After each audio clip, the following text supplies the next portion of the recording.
feeling a little hungover from the Super Bowl. Taylor Swift, of course, was up in the box there for Travis. I don't think he was going to propose last night, though, because I don't want to come off of that kind of a loss and get down on one knee. Although maybe it would have given some redemptive quality to the evening. But Taylor Swift goes up on the screen and the whole stadium starts booing her. It was and she looked awkward, and her friend who's a witch next to her, who always shows up, was like, oh my gosh, my Satan symbols aren't getting applause for some reason.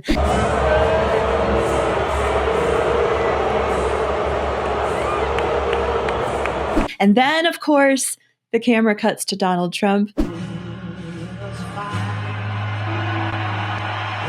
And everyone just starts applauding. It was great. He was saluting during the national anthem. Yeah, I think what that amounts to is that the NFL, again, with Taylor Swift, I mean, I don't listen to her music. Is her music fine? I guess, whatever. It's just, I mean, I'm not a teenage girl, sorry, and nor do I identify as one. So it's not really it's not really my jam.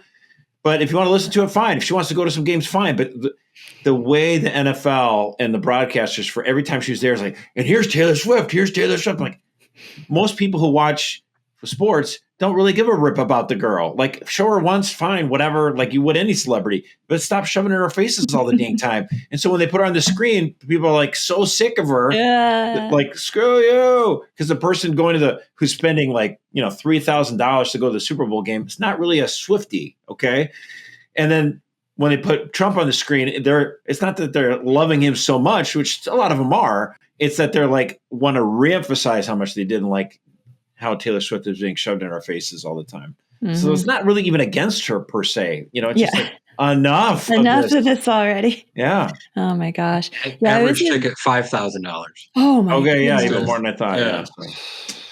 So glad I did. So when the Vikings finally get there, I guess I'll still be watching it from home. Yeah, probably. All right. So moving on, let's check in on Trump. We're going to do a quick his popularity rating. I want to just show this clip. We've got CNN reacting to the 2-week approval rating for Trump. Want to roll the tape? Harry Ensign just can't believe it. This is great. Be liking what they're seeing? But it's a mixed bag. Yeah, I mean, look, but it's not just CBS. I like to take an average of the polls. And holy smokes, I mean, look at what the difference is between now. So what he's looking at is 2017, the first 2 weeks, Trump's approval rating was down -5, basically, from, I think, 50-50. In the first term, right? In the first term. So he's 5 points underwater, yeah. Right. Exactly. Today, he is 4 points above that. And I think the percentage is 53% approval rating on Donald Trump. I mean, Josh, explain. Well, here's another stat that he showed on that clip, which clip's not loading, sorry about that, but is that during this second term so far, the number of days that his approval rating has been above, what do you call it, above water, where more people approve of him than disapprove, right? It's 21 days so far.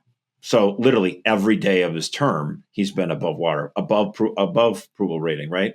Yeah. How many days was he above water in the entire first term, all 4 years? Just 11 days. 11? Just 11. So he's almost, by tomorrow, he'll already have doubled it. That's amazing. It's it's astounding. And he's just like, whoa. And the CNN reporter that's there with Harry Ensign's trying to well, I mean, he did kind of, I guess win the popular vote or whatever, but she's not understanding this. Yes, he did, but he won the popular vote and but he still was under 50%, and so what we're getting at now isn't, because he won with 48% and Kamala had 47 or something 47 like that. He's at 53% approval. He has the approval of more people than voted for him. Yeah. And it's been sticky. It's been there for a couple of weeks. And they asked people in this poll, would you say that Donald Trump is not doing what he said he was going to do? Or do you think he's been doing what he would say he would do?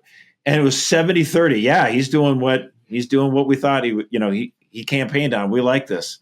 And so that's just amazing. It's pretty astounding. So,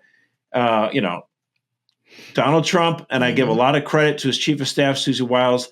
They are running a great ship right now, and so far so good. Yeah, McCluskey, they're doing more in 21 days than they did in 2 years.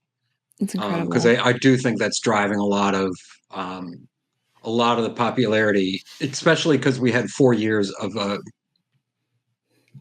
guy who like barely showed up, if he showed up at all. So they're giving him opportunities for these iconic photographs. So like, like Donald Trump's got in the White House and he's signing that executive order on, preventing boys from being a girls' sports. And he's like, come here. And he just has all the girls surround him and he's signing it. And they're all beaming and super happy. It's like, why did the left let him run on this issue? And there's all the other sort of intangible things. It just came down the press today. And I know this will go well with the American people, but Donald Trump ordered the Treasury Department to stop minting pennies because it costs 2 cents to make a penny.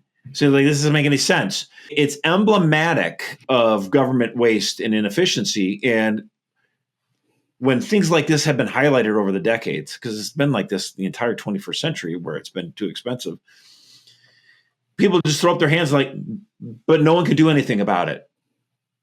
Illinois will be mad because Abraham Lincoln's on the penny or something like that. And, I guess we can't do anything about it. And Trump just goes, well, that's stupid. Stop making pennies.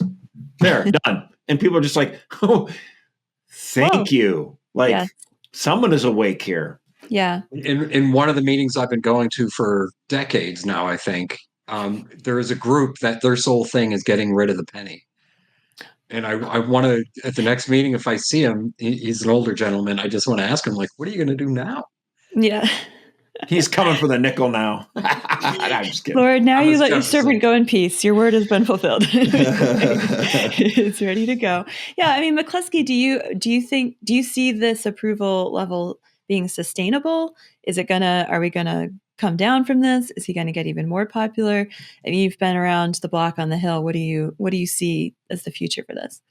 Well, Donald Trump is doing everything possible that he can do administratively. And some of it's now already ending up in the courts, which is going to slow some things down. Mm-hmm. Now he's got to deal with Congress, and anybody who deals with Congress, their popularity goes down. Yeah. It's just the nature of Congress. So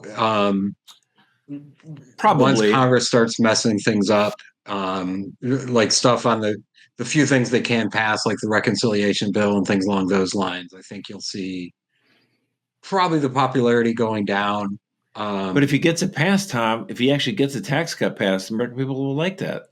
I agree. Now, with regards to popularity, here's my thought. I'm going to go a little bit counterintuitive on you in this one. I think actually, I don't know if it's necessarily going to go up. I think it's, you can graph it over the course of the next year or so.